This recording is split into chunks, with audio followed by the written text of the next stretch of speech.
Okay, let's look at our second question. We want to know, what is the ratio of the number of customers whose purchases were between $30 and $40 to the total number of customers? So ratio, remember we say the ratio means we're going to make a fraction. The number between 30 and 40 to the total number of customers. Now, how many customers did we say the total was? The total number of customers, remember, was 153. The total number of customers was 153. That's what we said. There was a total of 153 customers. So the number of customers is 153. Now we need to know how many customers spent between $30 and $40. How many customers spent between $30 and $40?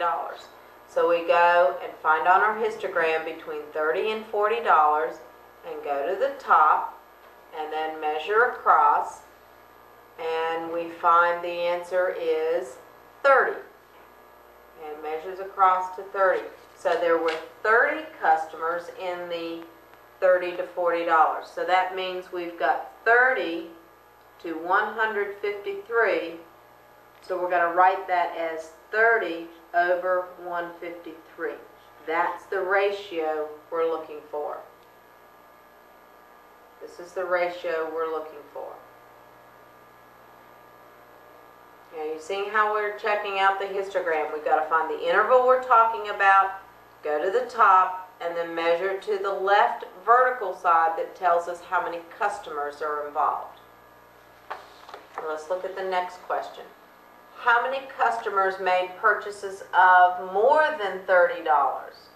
We want to know how many customers made purchases of more than $30. So we're going to have to go to the histogram again, and we want more than $30. So we're going to have to add a few things. Okay? So what we're going to do is find out more than $30 means between 30 and 40. Between 30 and 40, remember we said it matched to 30. So we're going to have 30 between 30 and 40. And let's see, between 40 and 50, and between 50 and 60, and then 60 to 70. So our intervals that we're going to have to look at is 30 to 40, 40 to 50, 50 to 60, and 60 to 70. So let's find out. The 30 to 40, we found out we're 30. Now let's see about the 40 to 50. 40 to 50 is 15. The 50 to 60 matches with 12. The 60 to 70, notice the more spent, the less people there are 9. So we want the total of that. We want to add 30 plus 15 plus 12 plus 9. And we end up with 66. So the question asked, how many customers made purchases of more than $30? We had to look at all the intervals over $30 and find those customers and then add them up, and that's what we did here, and we got a total of 66 customers.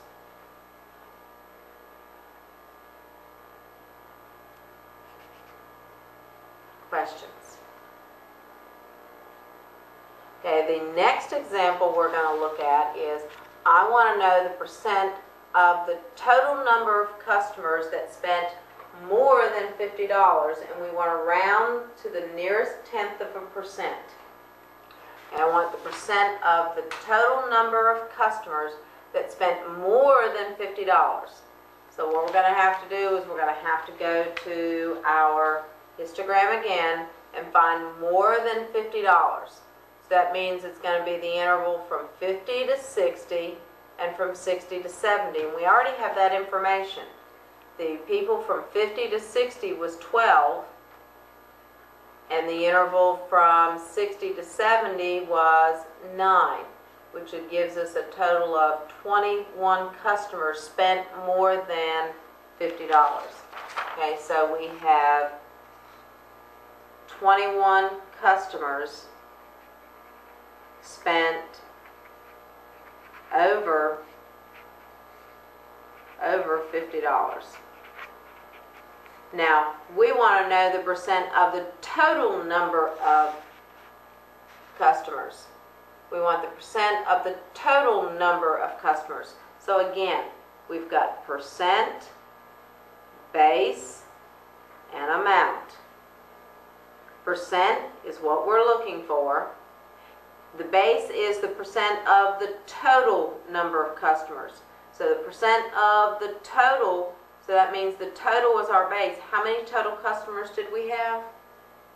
That's right, we had 153 total customers. Spent more than $50. So the number of customers that spent more than $50 was 21, so 21 must be our amount.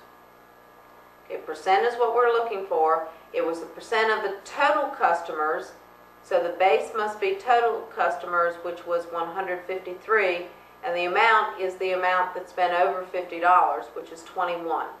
Now set up a proportion. We have amount over base is equal to the percent over 100. That means 21 over 153 is equal to x over 100. We now have to solve that proportion. So we're going to cross multiply.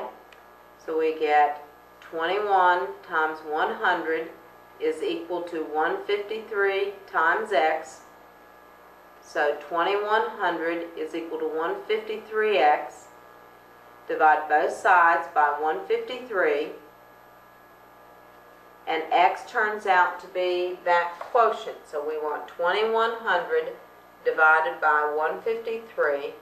And I get 13.7254902 on my calculator. But we want to, according to this, it says round to the nearest tenth of a percent. So that means we need to change this to the nearest tenth, first decimal place. The 2 is smaller than 5, so the 7 stays by itself. So the answer we're looking for is 13.7%. That's the number of customers that spent over $50. That's the number of customers that spent over $50. Okay, at this point, let's try some practice problems. Now you may need to rewind to find the different bar graphs if you did not get them copied down, because the questions refer to the bar, circle, and histogram that we've worked with already today.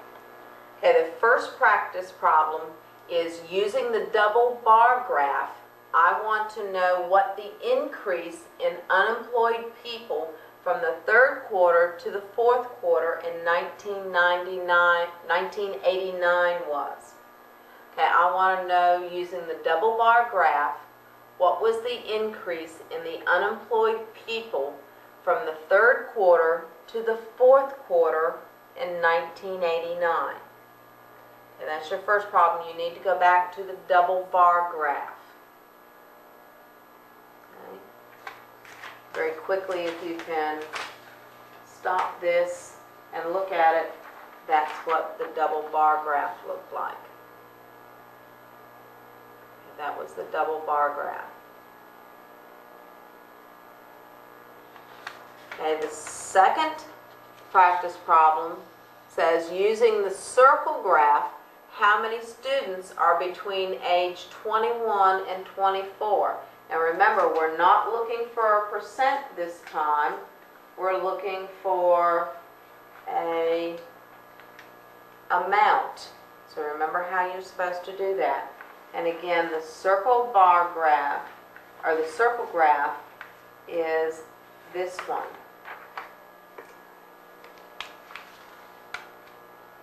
Okay, this was the circle graph. If you need to pause the tape right here so that you can use it to answer your question.